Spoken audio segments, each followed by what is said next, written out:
todos, muy bienvenidos a esta parroquia del Sagrario.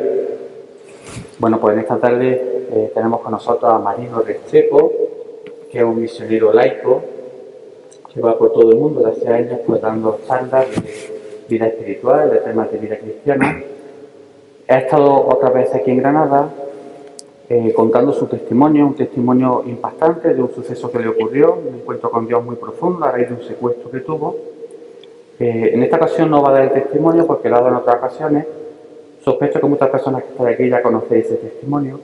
Si alguien no lo conociera, bueno, siempre podéis buscar en YouTube o incluso en el cartel que lo anuncia, pues hay un código QR que os lleva un testimonio, porque merece la pena pues también conocer lo que le ocurrió. Y bueno, pues en esta ocasión nos va a dar una charla sobre el tema de la adoración, ya que pues esta parroquia, como sabéis, ha acogido la adoración perpetua aquí en Granada. Y seguro que muchos de los que estáis aquí pues sois también adoradores. Le damos la bienvenida y las gracias por estar aquí con nosotros. Espero que disfrutéis mucho esta charla y sea muy provechosa. Que Dios y la Virgen nos bendiga. Gracias. Muy buenas tardes a todos. Primero quiero darle gracias a Dios por el honor y la bendición de estar en este templo, a don Juan, al señor párroco, por su invitación aquí a esta parroquia. Y también pues darle gracias a Dios por la capilla de adoración perpetua, que sabemos que es un don maravilloso, un esfuerzo muy grande de parte de todos los adoradores, del párroco y todos los que se proponen llevar a cabo esta misión reparadora y protectora de la iglesia, de la ciudad, de las familias, todos los dones tan maravillosos que envuelve la adoración perpetua. Así, la última vez que estuve, el año pasado, estábamos promoviendo esta obra, esta misión, y es muy lindo hoy que pude llegar y arrodillarme en la capilla y que se dio, que la misión se dio.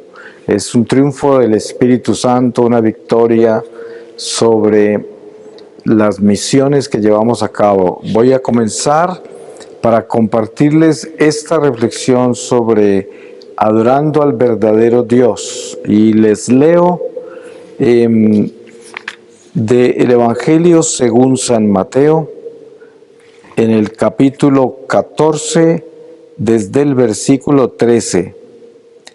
Al oírlo, Jesús se retiró de allí en una barca aparte a un lugar solitario.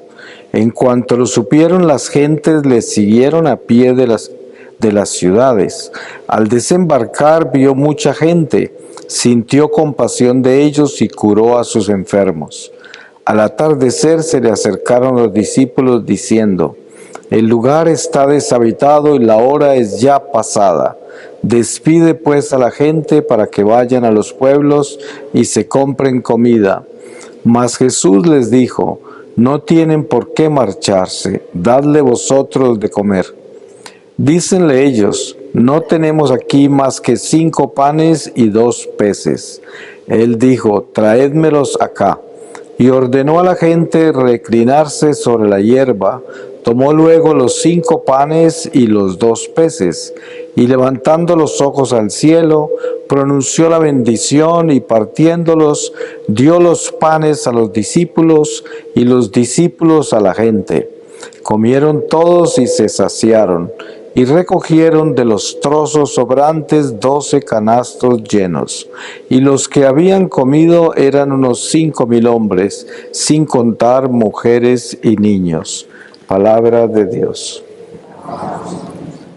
Para nosotros que somos católicos y que se nos ha enseñado este milagro extraordinario de lo que es la presencia viva de Jesús en ese pan insípido, en el pan eucarístico, y que se nos ha enseñado de tantas formas de la necesidad tan grande que tenemos de compenetrarnos en este misterio, porque es la fuerza espiritual que nos lleva por este destierro, fortaleciéndonos para poder afrontar las tentaciones del mundo, del demonio y de nuestra propia carne, como lo enseña el catecismo de la Iglesia, que son nuestros enemigos. Esta fuerza espiritual tan grande, tan poderosa, se presenta en una forma tan sencilla, tan insignificante como ese pan insípido, y que de repente desde la religión en un principio no alcanzamos a dimensionar y a asumir la trascendencia de este don.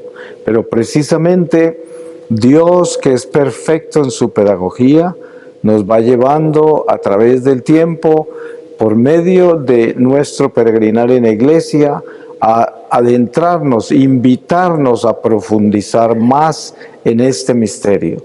Por eso es que este don de la capilla perpetua en esta parroquia es un regalo maravilloso, porque comenzamos por entender que la adoración al Santísimo es una de las gracias más extraordinarias con respecto a derrotar el enemigo más grande que tenemos nosotros, que es la idolatría. Sabemos que por causa del pecado original nosotros naturalmente estamos inclinados a los ídolos, porque así crecemos en este mundo, en un estado de idolatría. Y a medida que crecemos espiritualmente y tenemos más conciencia de Dios, vamos exorcizando esos ídolos de nuestra vida. El Santísimo Sacramento expuesto y la conciencia de que ese es el Dios vivo, de verdad, el Dios vivo, ayuda a que nosotros estemos enfocados en el único Dios, en el Dios verdadero. Sabemos que hay una revelación de Dios a Moisés muy importante y poderosa cuando el Señor le habla desde la zarza ardiente, y al final de toda esa misión que le encomienda Dios, cuando Moisés le pregunta su nombre, Dios le dice: mi nombre es Yahvé, que quiere decir yo soy, el único que es. Y esto es muy importante en relación con la Eucaristía, porque precisamente cuando nosotros venimos a adorar al Señor en esa Eucaristía expuesta, estamos adorando a yo soy, el único que es, a Yahvé. Y entendemos que nosotros no somos, porque hay tan solo un yo soy. Y esto nos libra completamente de la idolatría, porque estamos al frente del único Dios, el Dios verdadero, a quien debemos darle toda la gloria, a quien debemos darle todo el señorío. Y entendiendo eso, sabemos que para nosotros poder ser, Él tiene que ser en nosotros, porque Él es el único que es. Sabemos que por enseñanza del significado del pecado original, la serpiente vieja le dice a Eva que si come de esa fruta será como Dios. O sea que le da a entender que ella puede ser, y por eso entra la muerte al mundo, porque no podemos ser si Dios no es el que es en nosotros, y esa es la muerte, y por eso caemos en el pecado original. Ahora, la redención en Jesucristo es precisamente el encuentro con esa libertad, esa liberación de la idolatría del pecado original, donde nosotros encontramos a un Dios vivo que por su amor y en el alimento de ese pan vivo nos fortalece para entrar a la obediencia perdida, para entrar a la gracia perdida y rescatar ese paraíso perdido y poder entrar a la vida eterna donde originalmente fuimos creados, que es la redención en Jesucristo. Por eso se dice que nuestro nacimiento aún espera.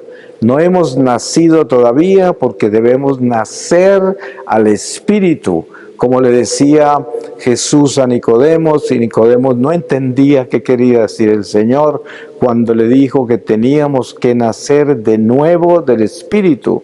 Y él pensaba, ¿cómo puede un hombre viejo regresar al vientre de su madre?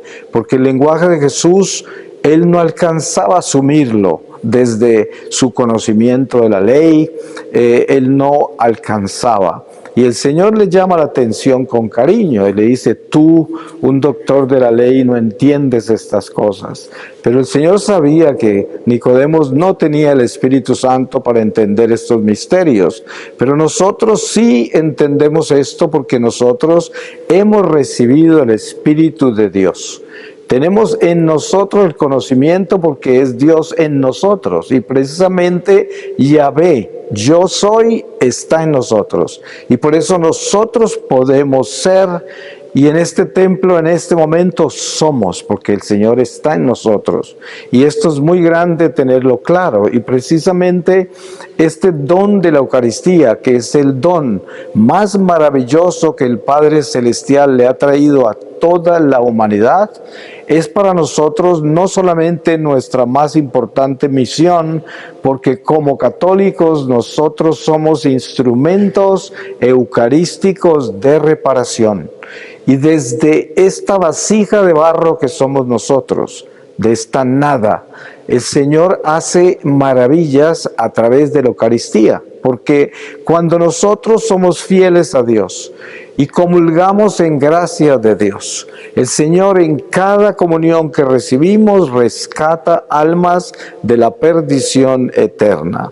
Cuando nosotros estamos en adoración al Santísimo, acompañando a Jesús, estamos haciendo lo que Él le pidió a Pedro, Juan y Santiago en Getsemaní, cuando la palabra dice que estaban en la distancia de un tiro de piedra del Señor, y las primeras 2 veces el Señor les pidió que no se durmieran, para no caer en tentación y para que lo acompañaran. La tercera vez ya fue el anuncio de que ya llegó el momento.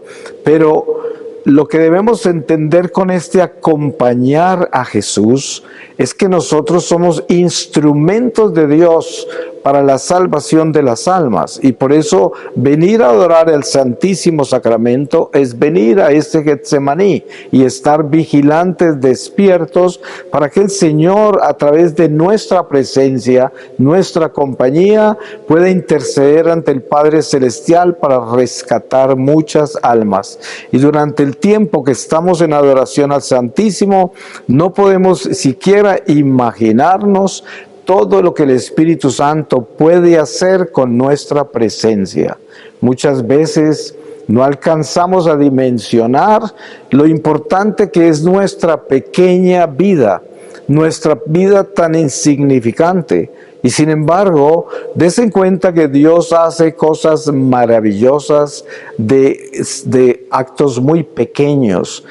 Por esta razón el Señor aparece entre nosotros en el pesebre de Belén, en la forma más absurda, para darnos a entender que Dios entra en el tiempo de nuestra vida humana, desde la nada, desde la insignificancia total. Y de ahí nos enseña a vivir este mundo como peregrinos, en tránsito, sin tener apegos ni un enamoramiento a la vida temporal, y nos enseña a través de todo el Evangelio a aprender a buscar las cosas de Dios, las cosas de arriba, la vida eterna, y vivir esta vida temporal como peregrinos que estamos de paso, y ser responsables de lo que Dios nos confía en esta corta vida. Y por eso, con la Eucaristía, el Señor nos da la fortaleza para estar alimentados espiritualmente y tener la valentía de ser buenos, porque sabemos que para ser buenos tenemos que ser valientes. El infierno está lleno de cobardes.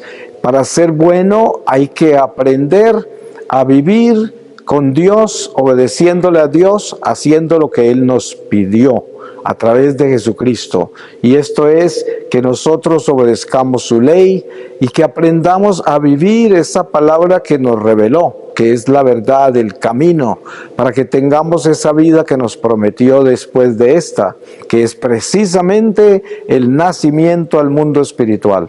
Necesitamos entender la fortaleza tan grande que tiene la Eucaristía para que nos demos cuenta que nuestra alma necesita ser alimentada, porque al final de esta vida, cuando este cuerpo se marchita y se entierra, queda el alma, y el alma debe estar nutrida. Un alma desnutrida se puede hundir en el abismo o quedar en un difícil purgatorio para poderse fortalecer y resistir la plenitud de la gloria de Dios. Para eso se necesita salud espiritual para entrar al reino. Nosotros estamos en una gestación espiritual. Nuestra alma está en el vientre de nuestra carne y necesitamos alimentarla.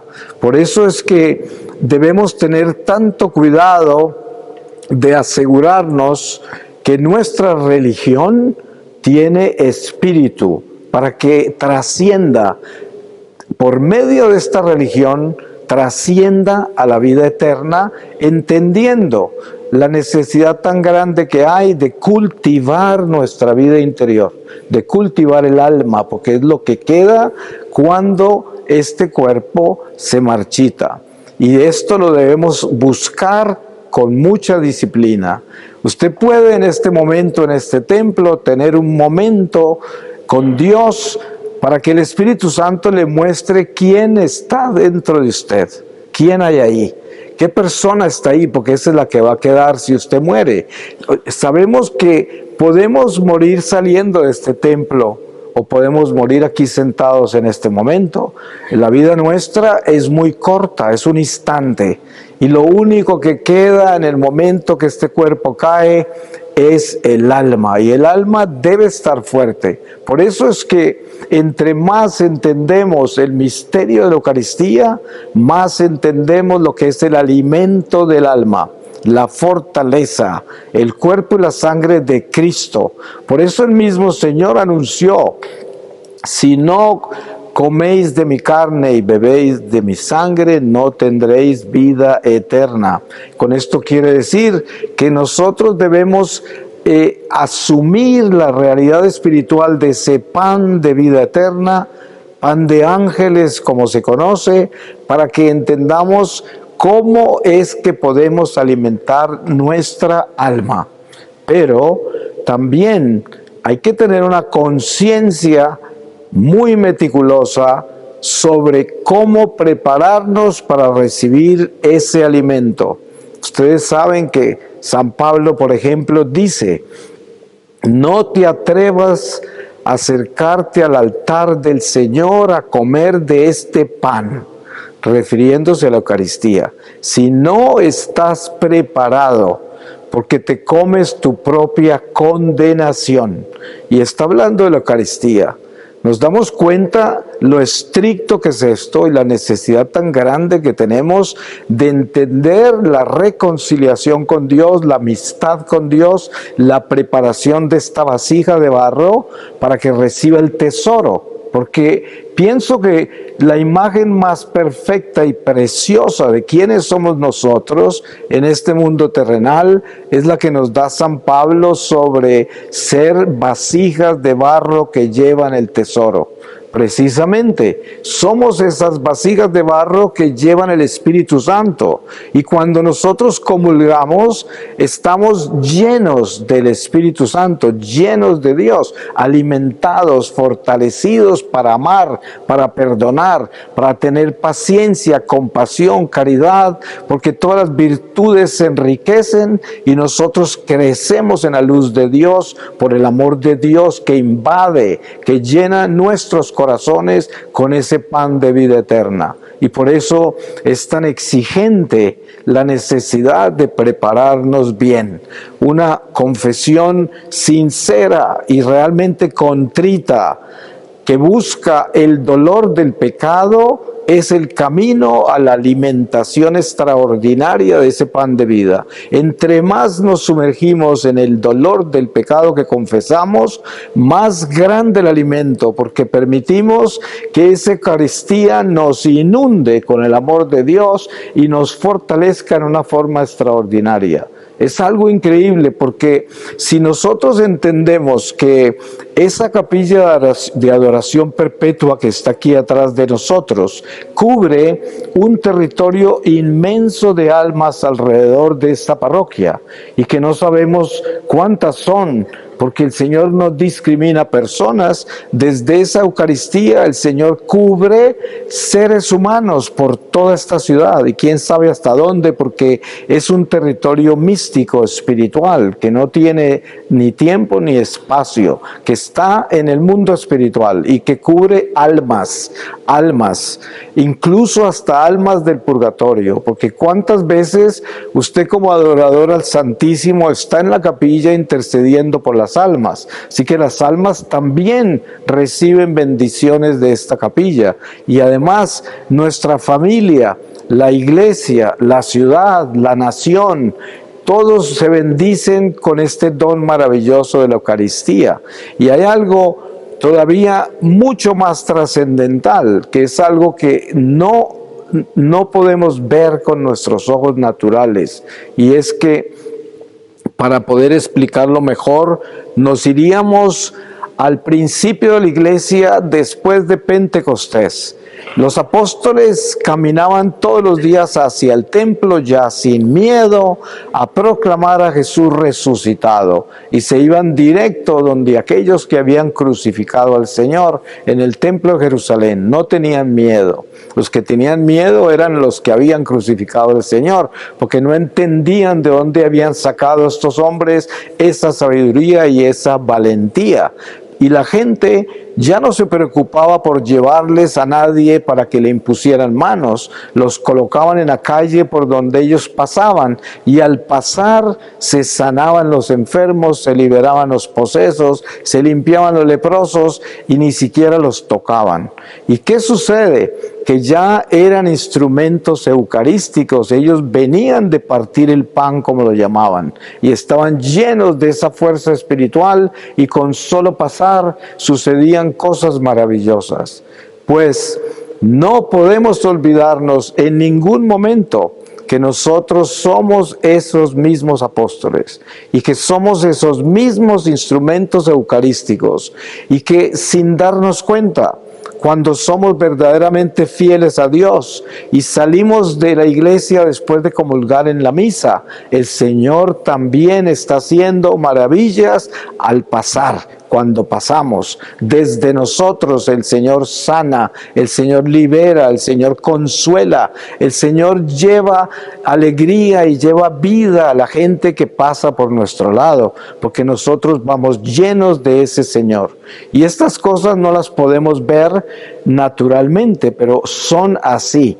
Y seguramente que esto es lo que encontraremos el día que comparezcamos ante el tribunal del Señor, cuando Él nos llame, porque es parte de la economía del alma, es parte del libro de nuestra vida, es parte de todo lo que hemos hecho como hijos de la iglesia, como hijos de Dios, como instrumentos eucarísticos.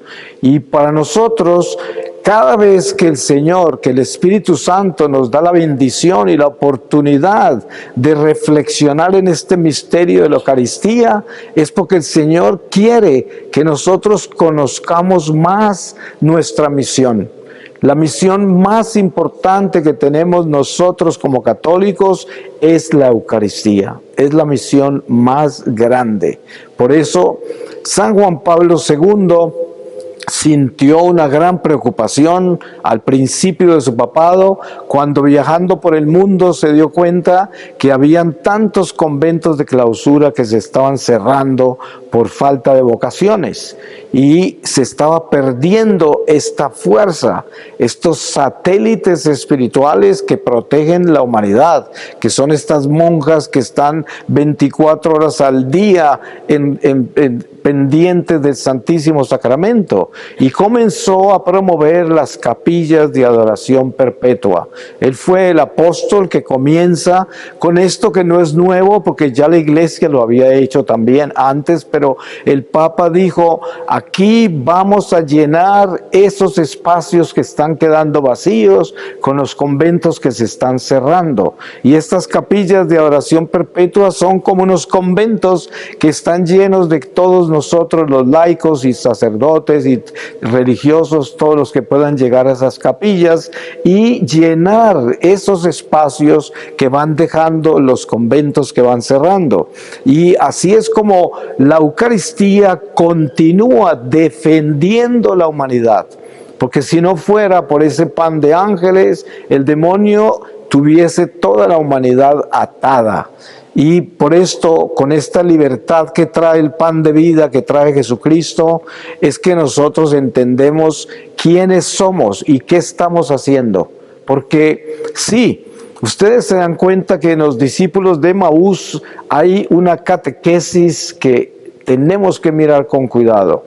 Primero, estos hombres que estaban desconsolados por la muerte de Jesús, se encuentran con el Señor que les habla y dicen después, cuando todo pasó, que cuando Él hablaba sentían que sus corazones estaban encendidos como en el fuego, pero no sabían que era Jesús. Fue cuando Él se sentó con ellos a la cena, al partir el pan les apareció y se dieron cuenta que era Él. Y en ese momento desapareció. Y ellos se fueron corriendo a Jerusalén a contar semejante noticia, emocionados, ya sin miedo y sin tristeza, sino ya habían visto el resucitado. Pero ¿cómo lo vieron? Lo vieron en el pan. Y es el primer testimonio que da el resucitado de que yo estoy vivo en el pan. Y por eso no permitió que lo reconocieran en el camino mientras les hablaba de toda la palabra, de todos los profetas de antaño, el anuncio del Mesías, todo lo que les enseñó de que tenía que morir y iba a resucitar al tercer día, se lo recordó. Pero no les permitió que lo vieran y lo reconocieran en el camino. Se lo guardó para que lo reconocieran en el pan. Este es un testimonio eucarístico 100%. Si ustedes quieren ver el primer testimonio de Jesús sobre su presencia viva en el pan, ahí está en los discípulos de Emaús. Y se dan cuenta que después, cuando se le aparece a los apóstoles donde están encerrados con llave de miedo los apóstoles de los judíos porque todavía no han recibido Pentecostés, les da el sacramento de la confesión. Y esto se los da después de que Él ha demostrado que está vivo en el pan. Todo esto lo está haciendo, inmediatamente resucita. Es de las primeras cosas que hace. Y nos damos cuenta el orden de estos sacramentos. Y cómo es que el Señor nos está enseñando de que Él estará con nosotros como lo prometió. Todos los días de nuestra vida. Porque está vivo en ese pan. Entonces, si nosotros llegamos a asumir de verdad, espiritualmente, la realidad eucarística, lo primero que vamos a tener es gozo, porque sabemos que no estamos solos, que el Señor está con nosotros, que no dependemos de criaturas humanas, no dependemos de eventos naturales, no dependemos de este mundo temporal, sino que estamos en Dios porque Dios está en nosotros y esa es nuestra fortaleza. Ya no hay soledad, ya no hay angustia, no hay tristeza, no hay soledad de ningún nivel, porque el Señor vive en nosotros y nosotros venimos con este deseo de alimentarnos de Él a recibir esa hostia que nos fortalece.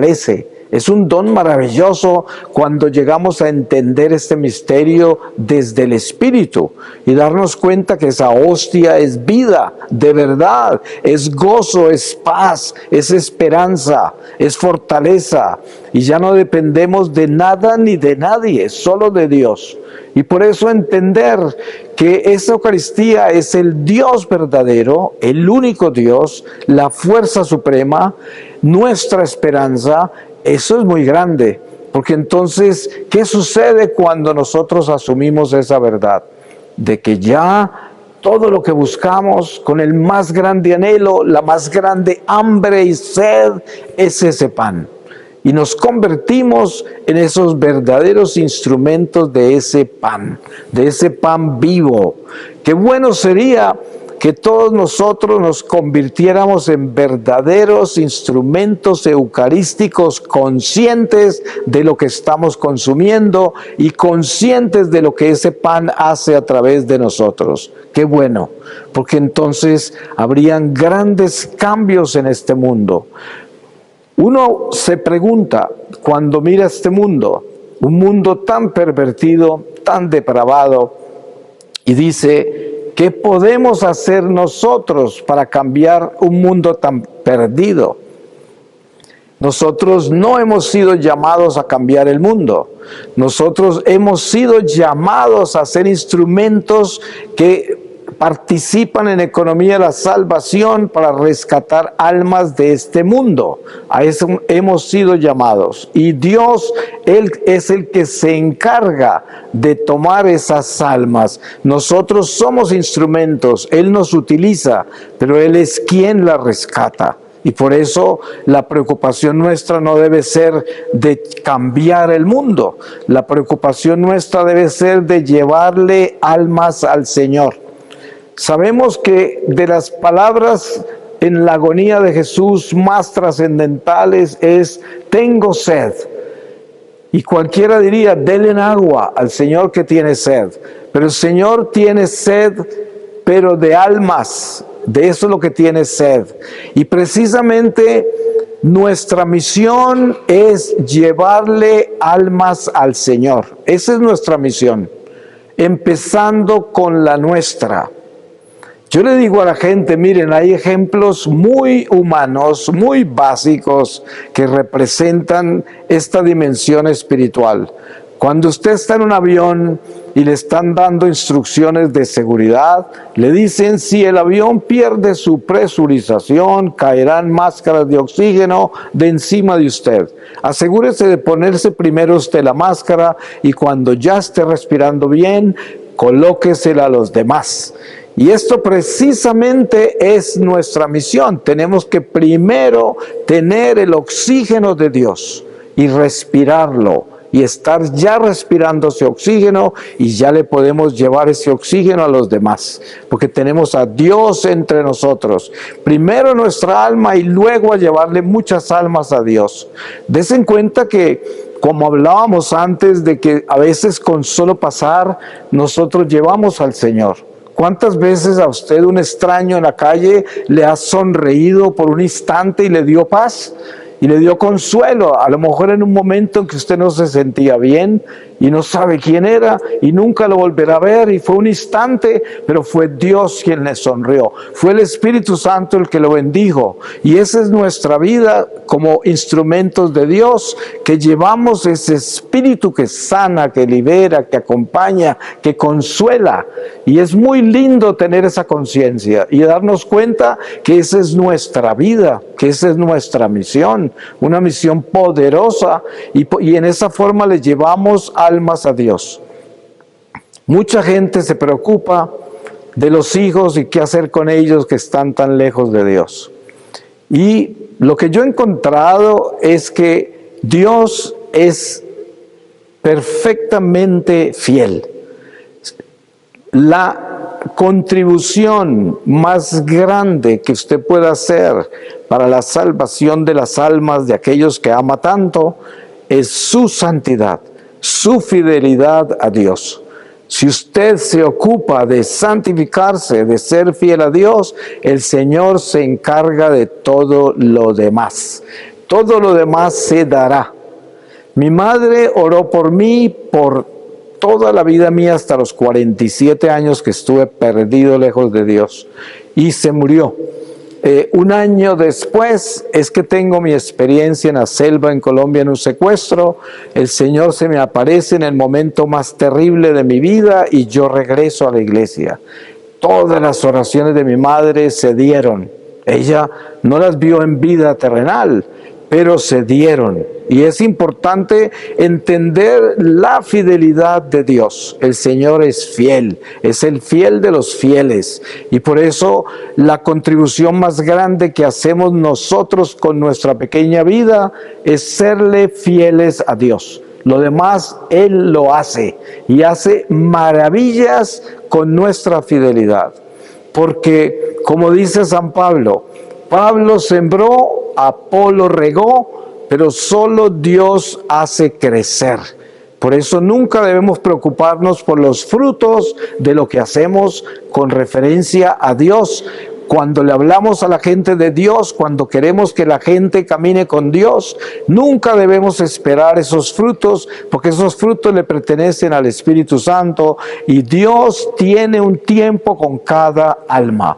Así es, muy puntual.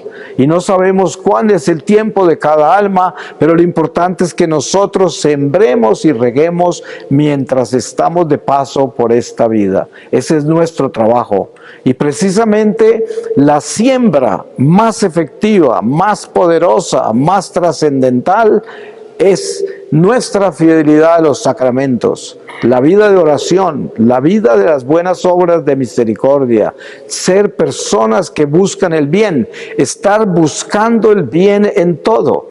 Sabemos que en nosotros, como nos enseña San Pablo, hay una mancha que nos inclina al pecar, que no es nosotros, pero está en nosotros. Por eso agrega más adelante él que el mal que no queremos hacer es el mal que terminamos haciendo muchas veces. Y teniendo conciencia de eso, sabemos que tenemos que estar siempre enfocados en cambiar las cosas malas hacia el bien. Y esto es todos los días. Por eso todos los días nos levantamos a convertirnos, todos los días. Y todos los días es una batalla para convertirnos hacia el bien. Pero jamás podemos cansarnos de esto. Esto tenemos que hacerlo hasta la tumba, porque es nuestro camino. Miren que Dios habla al profeta en el Antiguo Testamento sobre los hebreos y dice: he prometido que no entrarán en mi descanso, porque me tentaron, un pueblo maleado de incredulidad.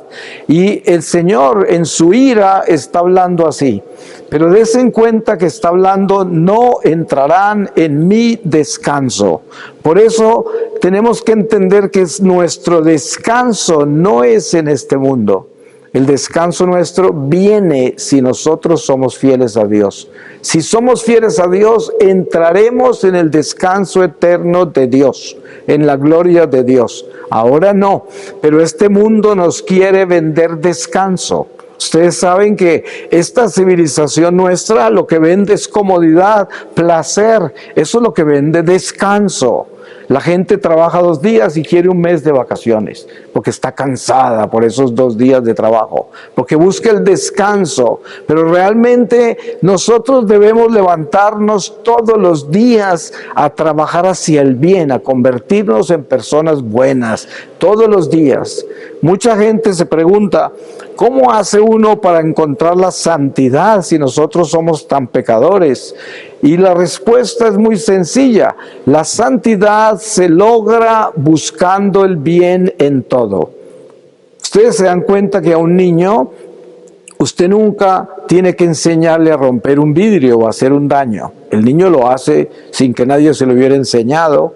Pero ¿qué tiene que enseñarle al niño usted con mucho empeño? A no romper el vidrio, a no hacer daños. Todo eso tiene que enseñárselo. Eso sí no lo tiene por naturaleza o no está inclinado tan fácilmente a eso. Hay que enseñárselo. Y precisamente nosotros nos tenemos que enseñar a hacer el bien. Nos tenemos que enseñar a dejar la comodidad y entrar en el trabajo.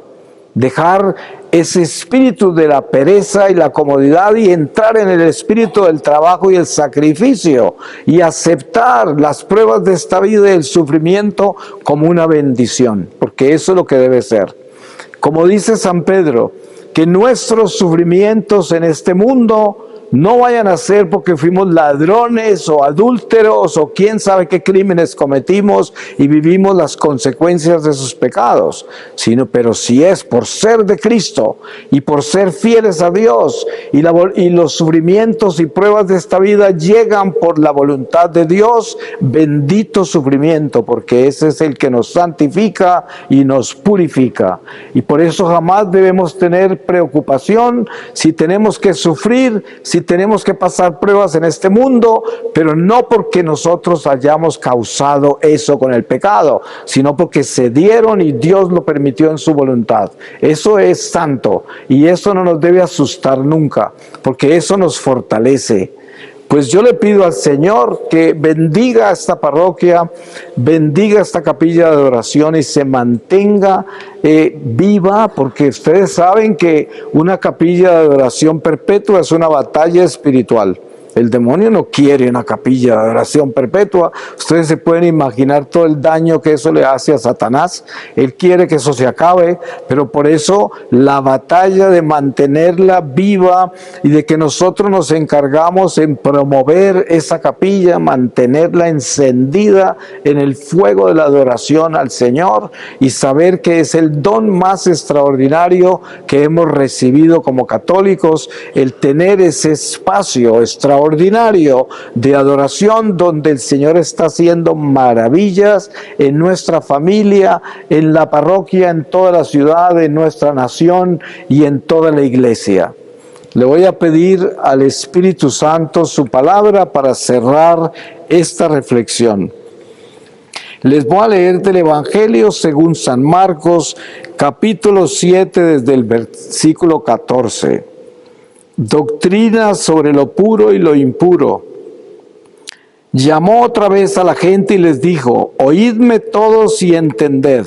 Nada hay fuera del hombre que entrando en él pueda contaminarle, sino lo que sale del hombre. Eso es lo que contamina al hombre.